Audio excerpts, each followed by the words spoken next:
Le Camp Nou est sans nul doute l'un des stades de football les plus mythiques de l'histoire. La ferveur, la passion footballistique catalane qui rugit au sein de ses coursives et de ses tribunes depuis 1957, tout comme la qualité footballistique, tactique, technique des joueurs et des entraîneurs qui ont pu fouler sa pelouse depuis son inauguration, ont fait de lui la légende qu'il est devenu. Aujourd'hui, on revient sur son histoire et sur l'importance que celui-ci a eu dans la vie des supporters barcelonais à travers le temps. Le FC Barcelone est créé en 1899 par Joan Gamper dans une période où la pratique sportive en Catalogne commençait à se populariser. Dans la première année de vie du club, le Barça se partage un stade avec d'autres équipes, nommé le Vélodrome de Bonanova. Celui-ci était situé au centre de Barcelone et une des équipes avec laquelle le FCB partageait ce stade était le Catala, l'un des premiers grands rivals du Barça. Le Catala finit par devenir propriétaire du stade et le FC Barcelone est contraint de devoir trouver un autre terrain. Les salles utilisées par le FCB vont se succéder, d'abord un terrain situé à l'hôtel Casanova en 1900, puis en 1901 le terrain de la route d'Horta, en 1905 le terrain de la route de Montaner, et en 1905 le Barça se fait construire son premier stade, l'Escopidora. Sa capacité de 6000 places devient vite insuffisante, c'est pourquoi en 1922 le club déménage au Camp de les Corts, qui avait une capacité initiale de 30 000 places, mais quelques années plus tard celui-ci est rénové et on peut désormais y faire entrer 60 000 supporters. La masse des supporters et des socios, qui je le précise sont des supporters mais qui participent à la vie du club en votant pour différents choix politiques, était en constante évolution dans les années 40 et au début des années 50, si bien que la construction d'un nouveau stade était l'une des priorités de Francesc Miró Sans, élu président du FC Barcelone en novembre 1953. En mars 1954, la première pierre du Camp Nou est posée devant 60 000 personnes, mais les travaux commencent réellement plus d'un an plus tard, en juillet 1955, et dureront jusqu'en septembre 1957. Ces travaux ont coûté 200 millions de pesetas, ce qui peut paraître vraiment énorme comme ça, mais en vérité si on devait convertir ça en euros, ça ferait environ, parce que forcément c'est compliqué de se rendre compte de la valeur réelle d'un pesetas plus de 70 ans en arrière, 1 200 000 euros, ce qui est quand même une somme excessivement chère pour l'époque. Le 24 septembre 1957, devant 90 000 spectateurs, le Barça est en fête et inaugure le Camp Nou avec un match inaugural opposant le FC Barcelone au club de Varsovie, capitale polonaise. À son inauguration, le Camp Nou pouvait accueillir 93 000 spectateurs, mais après quelques travaux en 1982, la capacité de celui-ci a été augmentée à 115 000 places pour la Coupe du Monde de football qui s'est déroulée cette même année en Espagne. En 1994, de nouveaux travaux ont eu lieu au Camp Nou, durant lesquels la hauteur du terrain a été baissée pour agrandir les tribunes basses, et les places debout qui existaient dans le Camp Nou pour les tribunes populaires ont été transformées en places assises, réduisant ainsi le nombre de places à 99 000. Aujourd'hui encore, la capacité du stade est de 99 000 personnes, portant ainsi le Camp Nou à la 12e place des stades avec la plus grande capacité au monde, et à la première place des stades avec la plus grande capacité d'Europe. La superficie du Camp Nou est de 55 000 m² en comptant évidemment le terrain plus les tribunes. Pour vous rendre compte, c'est 10 000 m² de plus que le Vélodrome ou que le Parc des Princes. La hauteur du terrain jusqu'au sommet des tribunes peut monter jusqu'à 48 mètres, ce qui correspondrait à un immeuble de 16 étages. Bon alors en vérité cette stat n'est pas tellement hors norme pour un stade d'une équipe de ce calibre, car c'est la même hauteur que le Parc des Princes et 17 mètres de moins que le Vélodrome. À la différence que le sommet du Camp Nou correspond au sommet des tribunes, alors qu'en haut du Parc des Princes ou du Vélodrome, il y a un toit qui fait forcément grimper la hauteur du stade. L'architecture du Camp Nou à ciel ouvert est plus que mythique et la ferveur des supporters s'y rendant chaque semaine pour voir les Blaugrana évoluer en Liga, en Champions League ou parfois en Europa League lors des moins belles heures du Barça ces dernières années, a fait de ce stade l'un des plus légendaires au monde. Tout fan de football connaît le nom de ce stade et la passion des Catalans à l'intérieur de celui-ci.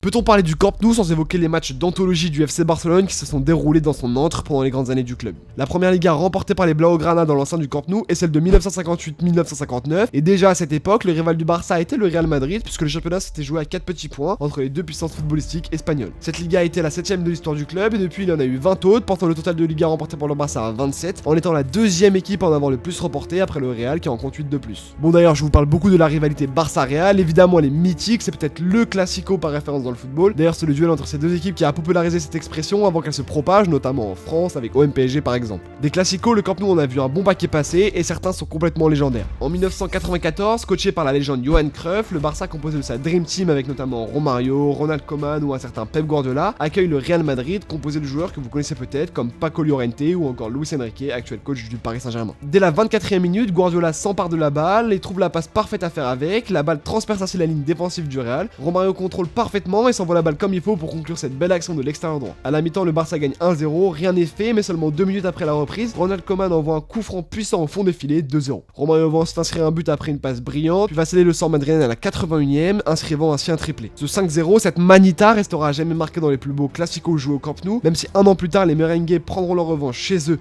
à Madrid, battant le Barça sur le même score que celui qui leur avait été infligé. En 2002, le classico est houleux. En effet, c'est le grand retour de Luis Figo au Camp Nou, 2 ans après son transfert du Barça vers le Real. Celui-ci celui-ci est hué, sifflé, insulté toute la rencontre et des projectiles lui sont clairement destinés. Le match se finit par le score de 1 partout avec un but de Zizou et un autre de Xavi. Pour revenir dans les 10-15 dernières années, le Camp Nou a vu Cristiano Ronaldo frapper comme il savait le faire, notamment en 2012 où CR7 a offert aussi la victoire en marquant le but du 2-1 à la 73e. Au-delà de ça, c'était un match hyper important pour les deux équipes car au début de cette 35e journée, il y avait 4 points d'écart entre les merengues et les blaugrana. Tout était possible pour les deux équipes car en cas de victoire pour le Barça, il lui aurait resté 3 journées pour remonter le dernier point qu'il leur restait à grappiller sur le Real, mais CR7 en a décidé autrement, propulsant le Real Madrid à 7 points du Barça alors qu'il ne restait que 3 journées. Résultat, le Real Madrid a remporté la Liga en grande partie grâce à ce classico.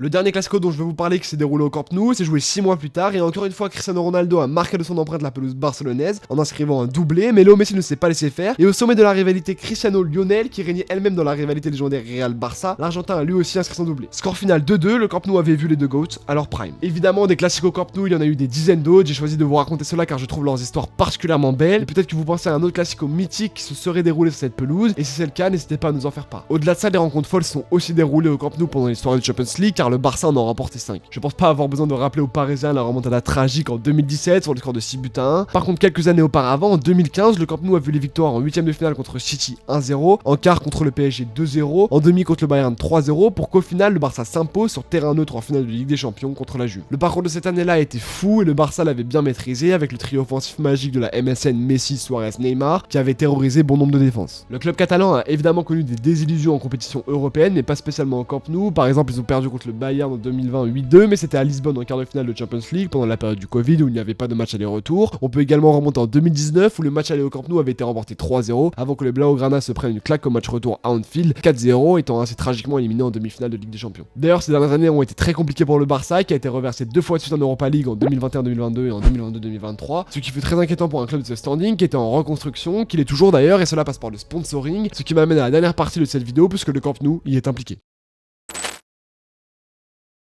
En 2020, la crise sportive et budgétaire du Barça est colossale. En effet, quelques mois plus tôt, le Barça a été éliminé de la Ligue des Champions 8 buts à 2 sous le feu des critiques et en clash avec la star du club Lionel Messi, le président Joseph Maria Bartomeu démissionne en octobre. Le Covid était passé par là et la situation financière du Barça était très compliquée puisque lorsque Joan Laporta reprend le club pour son deuxième mandat en tant que président, la dette s'élève alors à plus de 1 milliard d'euros. Un immense plan économique est alors mis en place sur plusieurs années pour restructurer et relancer les finances du club. Je ne vais pas vous le détailler en entier, mais le départ de Lionel Messi à l'été 2021 est dû à ses finances compliquées par exemple. Et quelques mois plus tôt, en mars 2021, l'un des événements les plus importants dans la reconstruction financière du club est signé, le partenariat entre le Barça et Spotify. Et là je vous parle pas d'un petit partenariat, parce qu'on parle d'une somme avoisinant les 435 millions d'euros, ce qui est colossal. Ce contrat prévoit l'apparition du logo de Spotify sur le maillot barcelonais pendant 4 saisons, à hauteur de 60 millions d'euros par saison, et sur la tenue d'entraînement pendant 3 saisons pour la modique somme de 5 millions d'euros par saison. Si vous êtes bon en maths, vous savez que cette immense campagne de sponsoring maillot rapportera 255 millions d'euros au Barça au terme des 4 saisons, donc fin 2026. Et il reste donc 180 millions d'euros dans ce contrat qui seront directement liés au Camp Nou puisque celui-ci sera renommé Spotify Camp Nou. Alors la répartition de l'argent pour ce naming se fait également sur plusieurs années. Comme vous le savez peut-être, le Camp Nou est actuellement en travaux et ce ne sont pas des petits travaux puisque ceux-ci ont engendré un emprunt de quasiment 1,5 milliard d'euros du Barça. En effet, tout est en train d'être démoli pour être reconstruit derrière, ne gardant que la structure principale du stade afin de rénover complètement le Camp Nou, enfin le Spotify Camp Nou devrais-je dire. Un toit devrait également venir couvrir tout le stade et la capacité devrait passer de 99 000 à 105 000 spectateurs. Les travaux ont débuté en juillet dernier et forcément au vu de l'état actuel du stade, il est impossible pour les Blaugrana d'y jouer, c'est pourquoi le Barça emprunte le stade de Luis Companys, situé aussi dans les abords de Barcelone, pour disputer tous ses matchs à domicile de cette saison. L'objectif est de pouvoir revenir au Camp Nou dès le début de la saison prochaine avec une capacité de supporters réduite puisque les travaux continueront jusqu'en juin 2026 dans le meilleur des cas. Mais évidemment, on n'est pas à l'abri d'éventuels retards. Selon les médias espagnols, Spotify paierait 5 millions d'euros annuels pendant toute la durée des travaux pour que le stade soit à son nom, puis ce montant passera à 20 millions d'euros annuels pendant 8 ans, ce qui fera une somme totale de 180 millions d'euros répartis sur 12 saisons. La rénovation et les 1,45 milliard d'euros empruntés par le Barça ne concernent en vérité pas que le Spotify Camp Nou. En effet, il y a également le Palau Blaugrana, qui est le stade utilisé par le club de basket et de handball du Barça, ainsi que le stade Johan Cruyff, où évoluent l'équipe B et l'équipe féminine du club, qui vont être en chantier. Pour aller un peu plus dans les détails du financement de ces projets, il s'agit de 20 investisseurs qui ont injecté la somme nécessaire à ces travaux, ce qui permettait au Barça de ne pas engager le patrimoine du club et de ne pas hypothéquer leur stade alors qu'ils étaient déjà soumis à de grosses dettes.